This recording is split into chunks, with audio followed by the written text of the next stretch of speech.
reading from the 2007 SALN submitted by the Vice President, the business interest and financial connections declared then was the Davao Emerging Taipan Corporation, Davao Bounty Times Food Corporation, and City Hall King Chow Foods Corporation.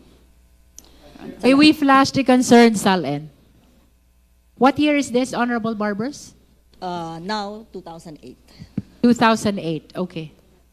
Now 2008, the focus is on the list of companies? Yes. Okay. Okay. Based naman po sa SALN ng taong 2008, si VP Duterte at ang kanyang asawa na si Attorney Manes Carpio ay mayroong business interest and financial connection sa mga sumusunod. 1. Davao Emerging Taipan Corporation. 2. Davao Bounty Times Food Corporation. 3. City Hall King Chow Foods Corporation. Kinukumpirma niyo ba ito? Your Honor, reading from the 2008 submitted SALN of the Vice President, ang mga financial connections and business interests declared therein were Davao Emerging Taipan Corporation, Davao Bounty Times Food Corporation, and City Hall King Chow Foods Corporation. Salamat po. Based naman po sa SALN ng taong 2009, si VP Duterte at ang kanyang asawang si Attorney Mans Carpio ay mayroong business interest and financial connection sa mga sumusunod. 1. Davao Emerging Taipan Corporation. 2. Davao Bounty Times Food Corporation. And 3. City Hall King Chow's Food Corporation. Kinukumpirma niyo ba ito? Your Honor, based on the 2009 submitted SALN of the Vice President, the declared business interests and financial connections were the following: Davao Emerging Taipan Corporation, Davao Bounty Times Food Corporation, City Hall King Chow Foods Corporation. Salamat po. Based naman po sa SALN ng taong 2010, si VP Duterte at ang kanyang asawa si Attorney Mans Carpio ay mayroon business interest and financial connection sa mga sumusunod. 1. Davao Emerging Taipan Corporation. 2. Davao Bounty Times Food Corporation. 3. City Hall King Chow's Foods Corporation. 4. SGT Fortune House Corporation. And number 5, CYKT.Inc. Kinukumpirma niyo ba ito? Your Honor, I'm reading from the 2010 submitted SALN of the Vice President, and the declared business interests and financial connections for that year were the following: Davao Emerging Taipan Corporation, Davao Bounty Times Food Corporation, City Hall King Chow Foods Corporation, SGT Fortune Horse Corporation, and CYKT Incorporated. Salamat po. Based naman po sa SALN ng taong 2011, si VP Duterte at ang kanyang asawa na si Attorney Mans Carpio ay mayroon ding business interest and financial connection sa mga sumusunod na negosyo. Number 1, Davao Emerging Taipan Corporation. Number 2, Davao Bounty Times Food Corporation. 3, City Hall King Chow Foods Corporation. 4. SGT Fortune House Corporation. 5. CYKT.Inc. And number 6, Zelta Matiem Salon. Number 7, 3 Kids Inc. Kinukumpirma niyo ba ito?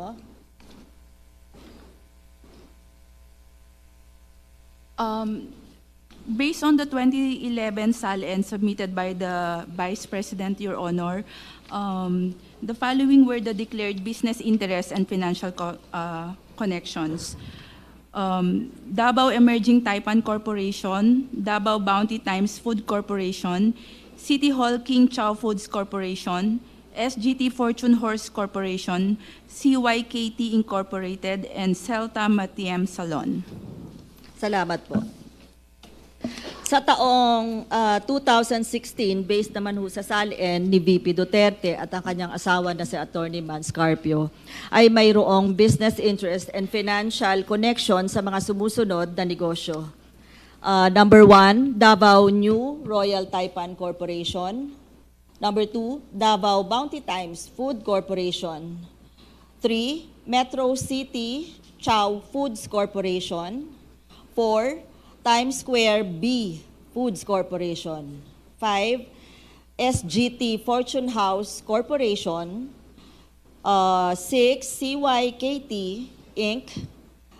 7, 3 Kids Inc. Tracking Services Inc. And number 8, Zelta Matiem Salon. Tama po ba? Your Honor, I'm reading from the 2016 submitted SALN of the Vice President, and the declared business interest and financial connection for that year were the following: Davao New Royal Taipan Corporation, Davao Bounty Times Food Corporation, Metro City Chow Foods Corporation, Times Square B Foods Corporation, SGT Fortune Horse Corporation, CYKT Inc., 3 Kids Inc. Tracking Services, and Celta Matiem Salon. Salamat po. And base naman po sa salin ng taong 2017, si VP Duterte at ang kanyang asawa na si Attorney Mans Carpio ay mayroon din hong business interest and financial connections sa mga sumusunod na kumpanya. 1, Davao New Royal Taipan Corporation. 2, Davao Bounty Times Food Corporation. 3, Metro City Chow Foods Corporation.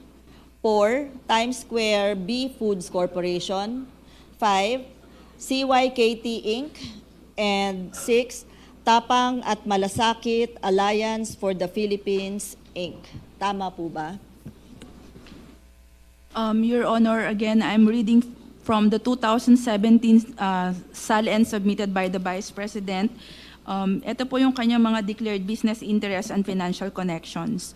Davao New Royal Taipan Corp., Davao Bounty Times Food Corporation, Metro City Chow Foods Corp., Times Square B Foods Corp., CYKT Inc., Tapang at Malasakit Alliance for the Philippines Inc. Maraming salamat po. Based naman po sa SALN ng taong 2018, si VP Duterte ay mayroong business interest and financial connection sa mga negosyong sumusunod na mga kumpanya. 1, Davao New Royal Taipan Corporation, Metro City Chow Foods Corporation, 3, Times Square B Foods Corporation, and 4, Tapang at Malasakit Alliance for the Philippines Inc. Kinukumpirma niyo po ba ito? Your Honor, base po dito sa sinumiting SALN ng ating Vice Presidente noong 2018, ang kanyang mga diniklarang business interest and financial connection ay ang Davao New Royal Taipan Corp., Metro City Chow Foods Corp., Times Square B Foods Corp., Tapang at Malasakit Alliance for the Philippines Inc. Salamat po. Based naman po sa SALN ng taong 2019, si VP Duterte ay mayroong business interest and financial connection sa mga sumusunod na kumpanya. 1, Davao New Royal Taipan Corporation. 2, Metro City Chow Foods Corporation. 3, Times Square B Foods Corporation. And 4, Tapang at Malasakit Alliance for the Philippines Inc. Ito po ba ay kinukumpirma ninyo? Your Honor, based on the 2019 submitted SALN of the Vice President, here are the business interests and financial connections declared for that year. Davao New Royal Taipan Corporation, Metro City Chow Foods Corporation, Times Square B Foods Corporation, Tapang at Malasakit Alliance for the Philippines Inc. Salamat po. Punta naman po tayo sa taong 2020. Si VP Duterte ay mayroong business interest and financial connection sa mga sumusunod na kumpanya. 1, Davao New Royal Taipan Corporation. 2, Metro City Chow Foods Corporation. 3, Times Square B Foods Corporation. And 4, Tapang at Malasakit Alliance for the Philippines, Inc.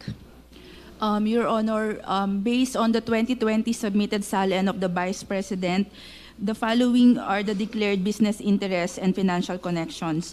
Davao New Royal Taipan Corp., Metro City Chow Foods Corp., Times Square Beef Foods Corp., Tapang at Malasakit Alliance for the Philippines, Inc.